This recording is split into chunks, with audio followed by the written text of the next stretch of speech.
স্বাগত তাসিন টিউটোরিয়ালসে। আজকে আমরা দেখব আমাদের অপ্রয়োজনীয় শীটগুলোকে আমরা কিভাবে হাইড করতে পারি।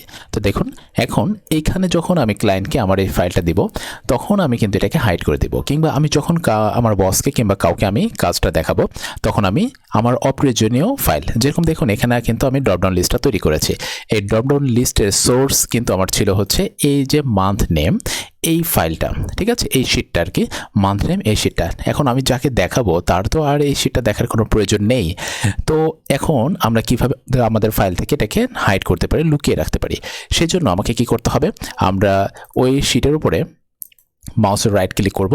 রাইট ক্লিক করার পর দেখুন যখন পপ আপ আসবে, এই পপ আপের এখানে দেখা যাচ্ছে হাইড, আমরা সিম্পলি এখানে হাইড ক্লিক করব। হাইড ক্লিক করলে দেখুন ওটাকে কিন্তু আর দেখা যাচ্ছে না। তো এইভাবে আমরা আমাদের অপ্রয়োজনীয় যে শিটগুলো থাকবে সেই শিটগুলোকে এক্সেল ফাইল থেকে হাইড করে ফেলতে পারি। দেখা হচ্ছে নেক্সট ভিডিওতে, ততক্ষণ পর্যন্ত নিজের যত্ন নেবেন। আল্লাহ হাফেজ।